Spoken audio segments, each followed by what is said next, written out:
Shalom. HALALYAM YAHAWAH BAHASHAM BAHASHAM QADASH. Double honors to the elders and apostles, the great MILLSTONE, the teacher of well, peace and salutations be to the elect. Brother Tezom Gabar coming at you from the Prophets of Babylon camp here in Tampa, Florida.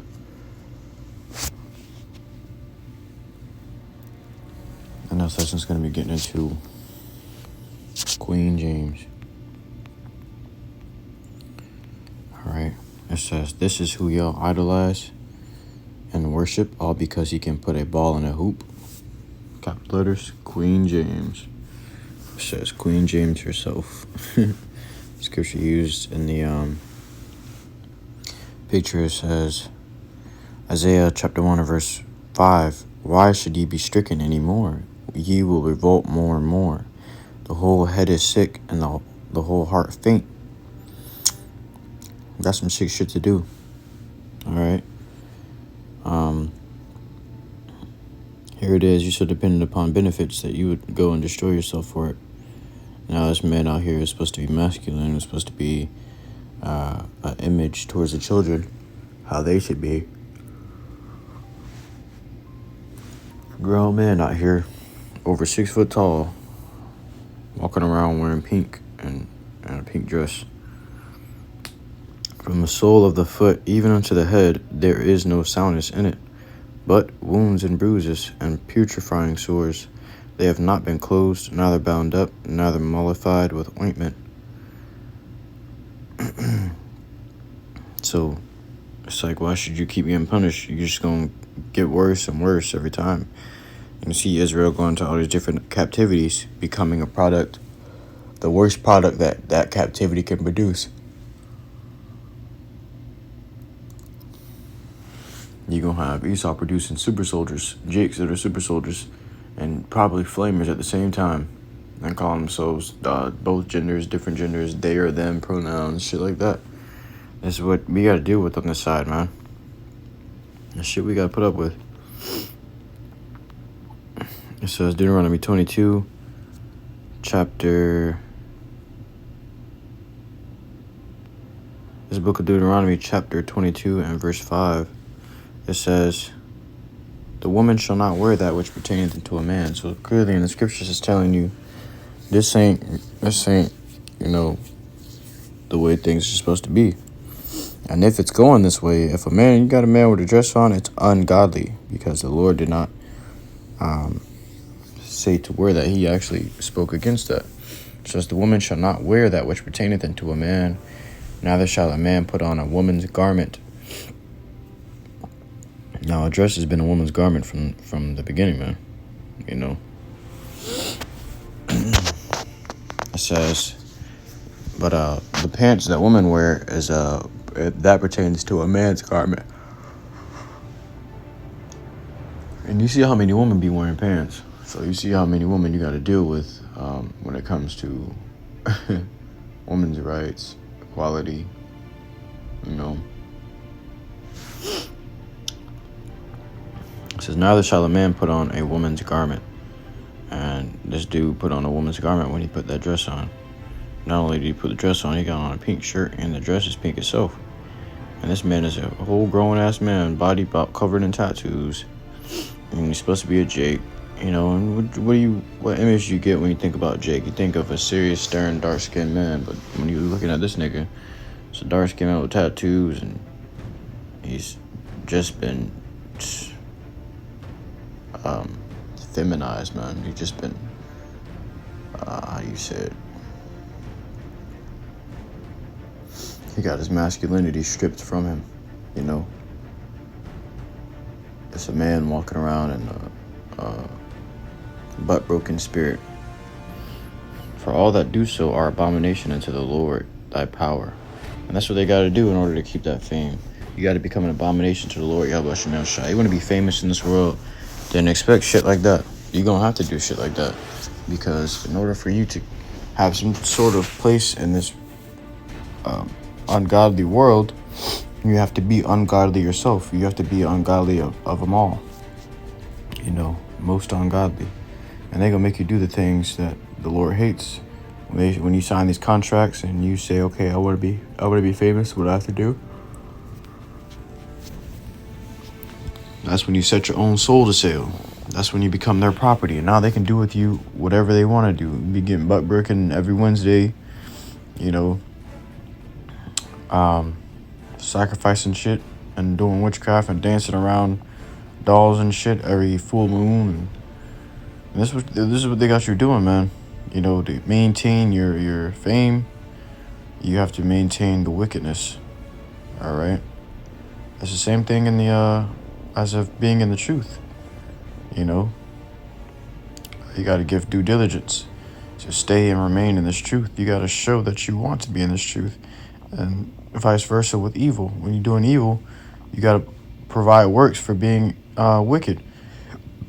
You know, for as long as you're doing wickedness and keeping fame for being wicked, you have to provide works for doing wickedness and keeping that fame, man. And these works are going to do what? They're going to be your judges in that day, your accusers in that day. 144 call YAHAWASHI.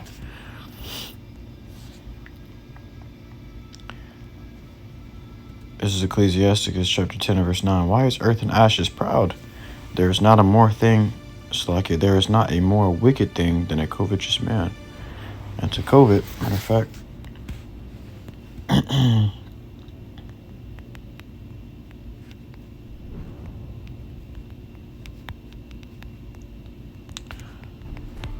let's see, grab this chapter,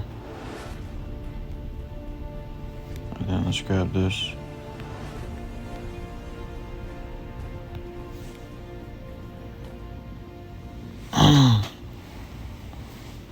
So to covet means to yearn, to possess. It says yearn, to possess, or have something. Desire, have one's heart set on. All right. It says, let's see, covetousness. The feeling of having a strong desire for the things that other people have. Synonym, envy. All right. So that's the definition. We're going to grab Colossians 3 and 5. Mortify therefore your members which are upon the earth. Fornication, uncleanness. Mortify means to bring into subjection your members. This body. You got to control this body. The fight is over the mind and control over the body. You know, condition of the battle. The moment you're born, you're fighting for control over this body. And you're fighting its fleshly urges. Because the body is earthy, it's an earthen vessel, you're going to constantly have to deal with its earthy attachments, its earthy desires, you know, its worldly desires, you know. You're going to constantly have to fight it and overcome it. And you may fall at times, but, you know, the goal is to get back up and keep trying and remain fighting all the way to the end. That's what the scriptures say. He that endureth to the end, the same shall be saved. Because you're fighting to the end for righteousness, for a rule over this body, you know, to overcome the world. Mortify therefore your members which are upon the earth. Fornication, uncleanness, inordinate affection, evil concupiscence, and covetousness, which is idolatry. So the Lord is likened covetousness into idolatry, you know.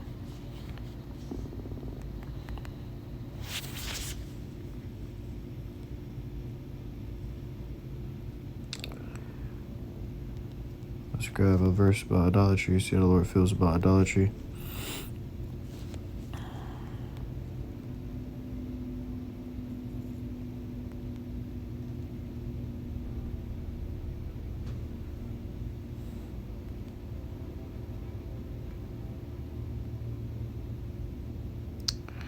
It says in the book of 1 Corinthians 10 and 14, wherefore, my beloved, it says, wherefore, my dearly beloved, flee from idolatry. All right, because it's dangerous. It's going to get you into a bad position with the Lord. YAHAWASHI. That's the last thing you want. It says, Exodus 2:20 and 3, thou shalt have no other gods before me. And when you start to strongly desire something of that extent, like money and fame and riches and woman, it becomes something that you are worshiping. All right, it becomes an idol to you. It becomes like your little personal god. You know, there's a saying, money is God. You know, and And people really truly worship money because they chase it. They're fucking, they use these proverbs talking about chase the bag or get the bag, get in your bag, I remember we were trying to wake Jake up. We're trying to wake Jake up out there at camp, and he was constantly shouting down the sidewalk while I was walking away, get you a bag, get you a bag. I got more money than you, though. I got more money than you, though. Well, it's not about that, Are you richer? Are you richer than us if you're still in this world and you're a sodomite? Are you richer than us if you're one of the richest men in this world? No, you're not.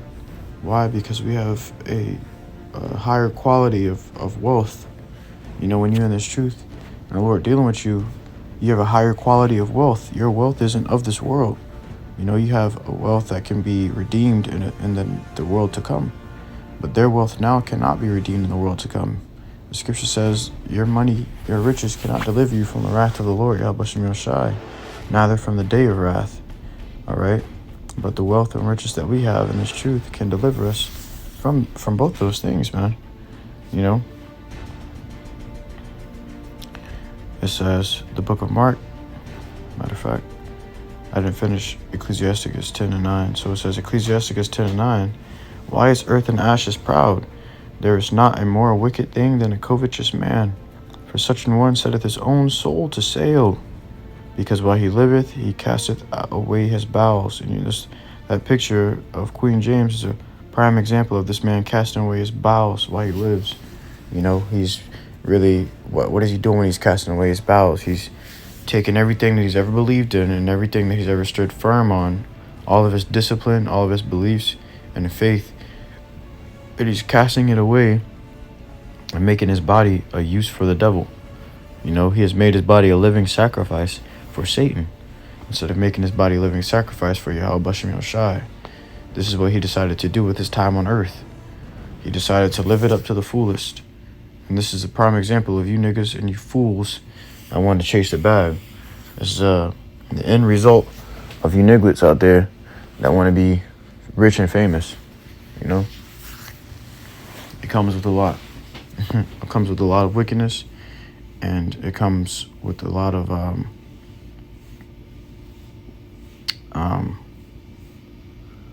somewhere along the lines of being used. It comes with use and being used and abused. And what they're gonna do with your body is what they do is what you allow them to do with your body, is what you signed your body over for. When your body it actually belongs to the Lord, and you're doing filthy things within it, so that keeps the Lord far from you. These celebrities gonna be some of the first people to go, man. It says, for such an one setteth his own soul to sale. So when they sign that contract, you're saying, what do I have to do? What, do I have to do just to get this money, this and that? And they telling you pretty much have to, we're going to own you. You're going to do anything we say you have to do. If we tell you to kill a chicken and drink its blood, you got to do it. If we tell you to eat a RAWCHAA's shit from out of the toilet, you got to do it. And this is what they have to, these are the things that are subject to. And these people be crying in their songs and shit, and crying in their Twitter posts or whatever it may be, or crying out on live for help. They really be deep down like, help, man. You see the suffering that they've been through in their eyes, the things that they were exposed to. You had them island boys when they first started getting fame and riches. They were on Instagram Live complaining about having anxiety demons now, complaining about having all types of demons, depression demons, suicidal thoughts and shit, man. They were complaining about feeling like the Lord isn't with them,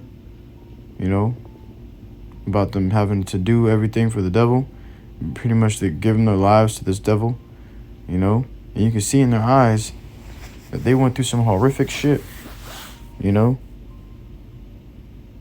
were like, you don't want this shit, man. You don't want this shit. This shit ain't it. I wish I never did it.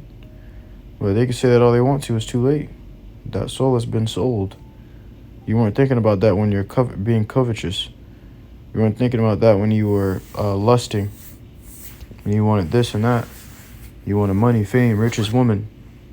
You know, Satan came unto Yahawashi and said the same thing. I will give you all these things if you just forsake the Lord and serve me. You know? And Yahawashi said no. Yahawashi declined.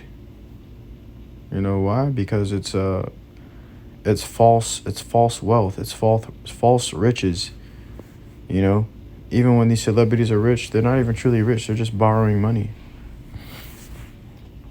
Because while he liveth, he casteth away his bowels. He didn't have enough respect for himself to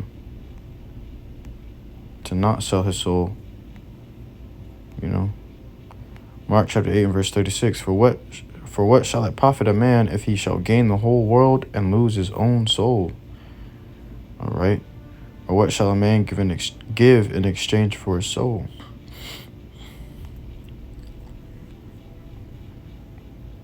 So you can gain this whole world, man. Gain all the shit that you want. Yeah. But even at the top, it's lonely. You know, you want to be at the top so bad, but people at the top committing suicide. People at the top complaining of being lonely. People at the top complaining of not having or wishing they had the normal life that they used to have. Because think about it. When you become rich and famous, your whole life is being monitored. Every single footstep you take is being monitored by people. They're hanging outside your house with cameras and recordings, waiting to drop the next big news article on your ass. Oh, this nigga stepped outside and threw something on the floor. This nigga's a litterer. Oh, this guy, he you know, we've seen him going into this restaurant. This is what he likes to eat. You know, and the whole world knows all your business because you got people constantly stalking you, following you, recording you, you know.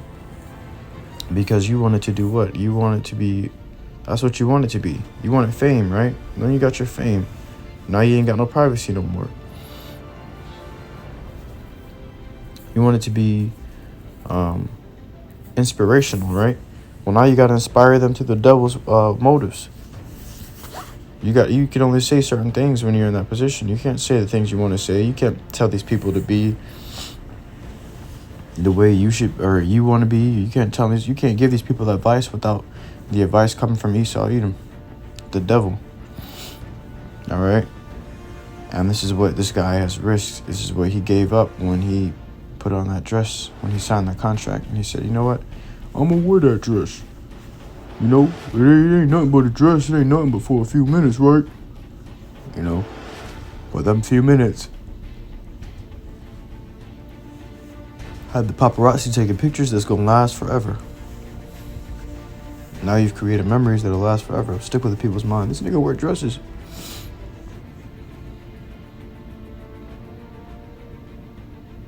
Nobody talks about it no more. Nobody talks about why this nigga wearing dresses anymore. There was a time where sometimes you'll hear people, every now and then hear people say, you know, that dresses is the new style now. You can wear that shit now. Some people be like, what, for real? Hell no, I won't wear one. But now, there ain't nobody talking about it no more. It's like they totally moved on from, like, it was accepted as a social construct. It was naturally accepted into society, you know. And I'm pretty sure anybody out of their wits would do it now. They get the chance, they gonna run straight to putting on that motherfucking dress. And they gonna say, man, it's just a dress, man. That's lucky I got a phone call. But I'm gonna wrap it up on that, man.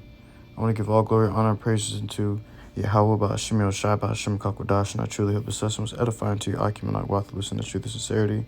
With that, I say shalom.